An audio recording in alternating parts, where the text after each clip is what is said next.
Bonjour à tous, dans cette vidéo on va corriger ensemble un exercice d'électrostatique qui s'appelle champ électrostatique.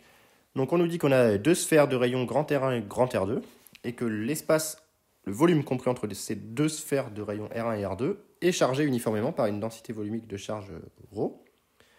Et on me demande de déterminer le champ électrostatique et le potentiel créé dans tout l'espace. Donc on va faire cela en se basant sur les résultats de cours sur la sphère. Donc on va prendre un point M quelconque dans l'espace. Et on va travailler évidemment en coordonnées sphériques. Donc on va déjà traiter les symétries et invariances de la distribution de charge. Donc symétrie. Il apparaît que les plans M, ER, Eθ et M, ER, Eφ sont des plans de symétrie de la distribution de charge.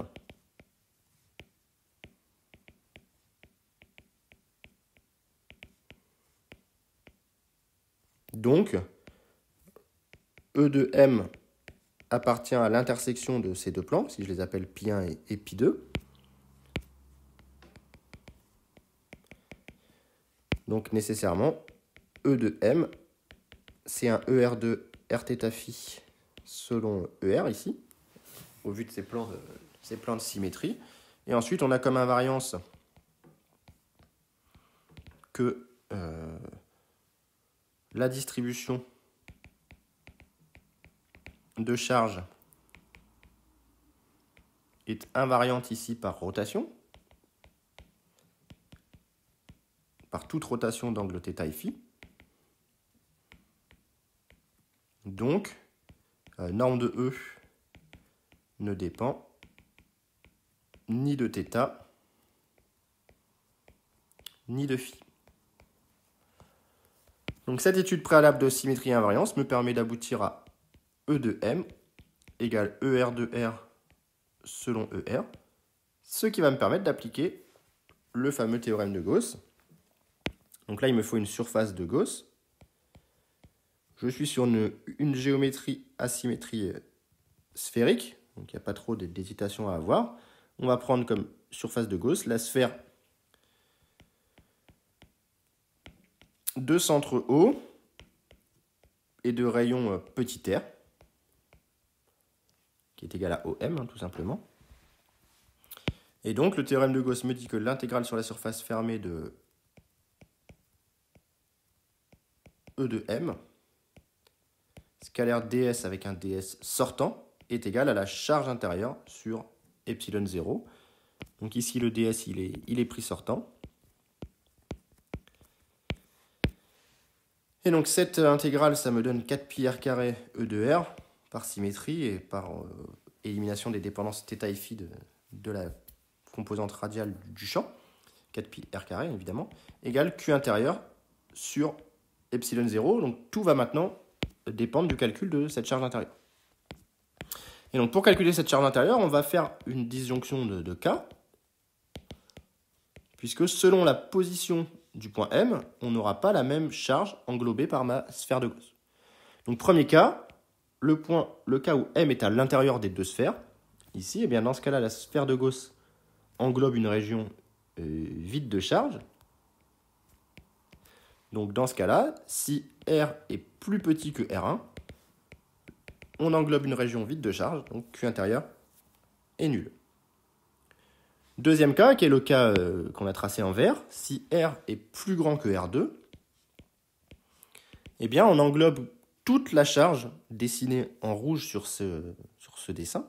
Donc la charge intérieure, ça va être la masse volumique, la charge volumique, pardon, fois le volume entre la sphère de rayon R2 et la sphère de rayon R1. C'est-à-dire 4 tiers de pi, facteur de R2 au cube, moins R1 au cube. Et enfin, si R1 est compris entre R1 et R2, comme ici, eh bien, qu'est-ce que j'ai comme charge? Je n'ai que ce qui se trouve dans cette partie intermédiaire, sachant que l'intérieur, encore une fois, est vide de charge. Donc là, qu'est-ce que je vais avoir comme charge intérieure si R est compris entre R1 et R2? Eh bien, je vais avoir ρ fois 4 tiers de pi R cube moins R1 au cube. D'accord? Et donc maintenant, j'applique le théorème de Gauss. Donc si R est plus petit que R1, eh bien, on a directement que E de R est égal à 0. Si R est compris entre R1 et R2, on a que E de R est égal à ρ 4 pi R2, pardon. ER de R est égal à ρ 4 tiers de pi facteur de R cube moins R1 cube. Autrement dit, le champ électrique, E de M, on divise par 4 pi R carré, me donne ρ sur 3, on va l'écrire comme ça, ρ R sur, j'ai oublié le epsilon 0, ça c'est assez classique, ça me fait ρ R sur 3 epsilon 0, moins ρ R1 cube, divisé par 3 epsilon 0 R carré selon ER. Et donc on peut vérifier que si R égale R1, ça fait 0, c'est le cas. Et enfin, si R est plus grand que R2, eh bien on se retrouve avec 4 pi R carré ER de R qui est égal à ρ fois 4 tiers de pi facteur de R2 au cube moins R1 au cube sur epsilon 0. Et donc on en déduit que E de M est égal ici à ρ. Les 4 pi se simplifient, donc il reste R2 au cube moins R1 au cube sur 3 epsilon 0 R carré ER.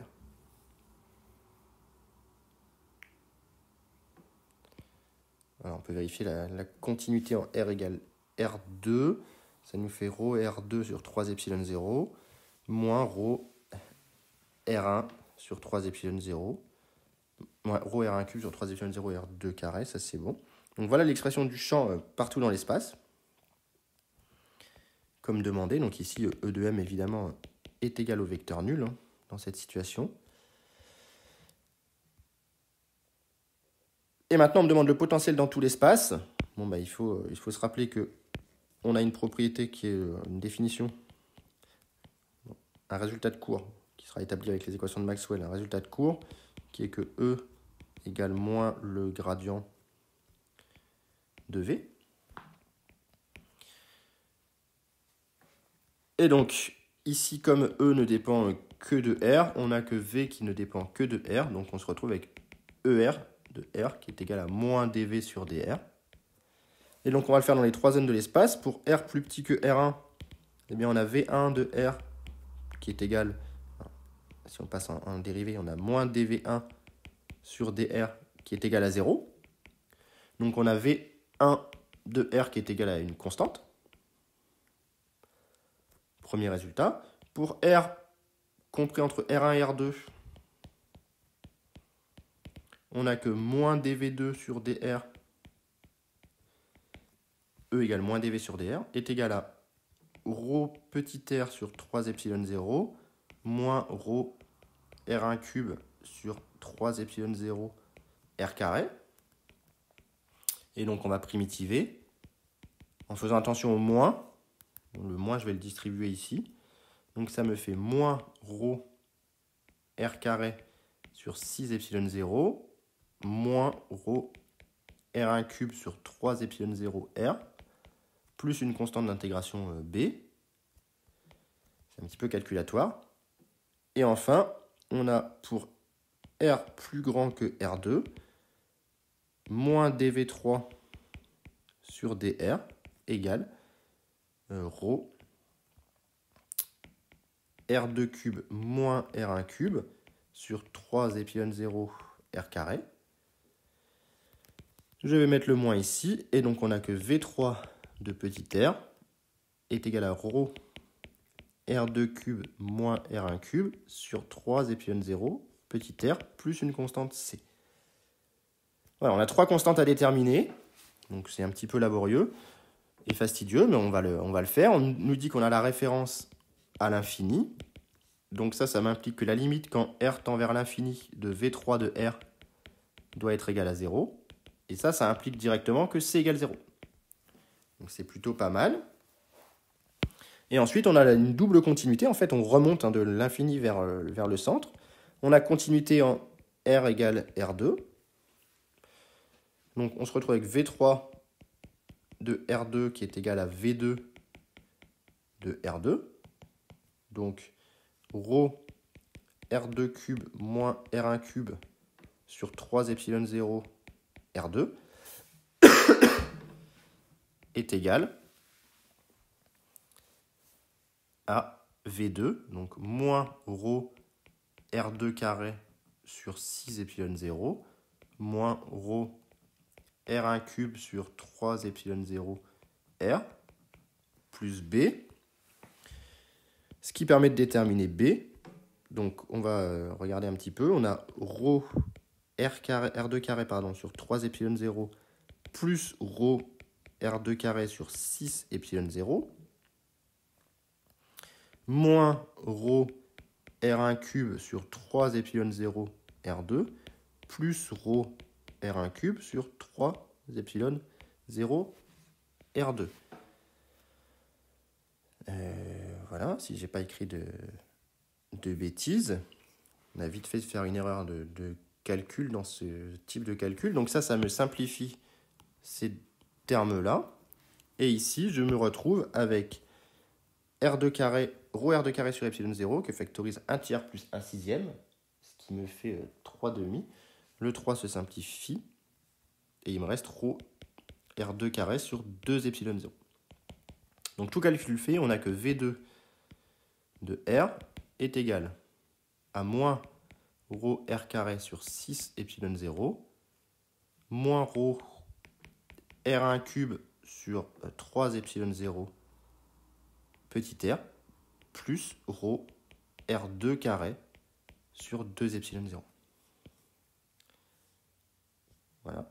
Et enfin, on n'a que V1 de R1 égale V2 de R1. V1 de R1, c'est directement la constante A.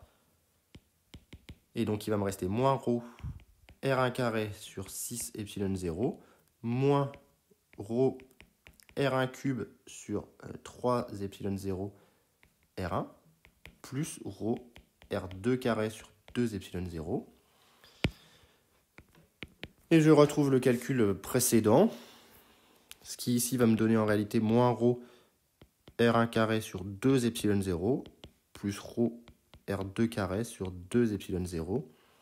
Et donc j'en déduis que A est égal à ρ sur 2 epsilon 0, facteur de R2 carré moins R1 carré. Et ça c'est pardon, ça c'est égal à V1 de R. Donc voilà pour cet exercice assez calculatoire, hein, c'est un oral de Mines Télécom. Le but c'est aussi de savoir si vous savez calculer des champs et des potentiels.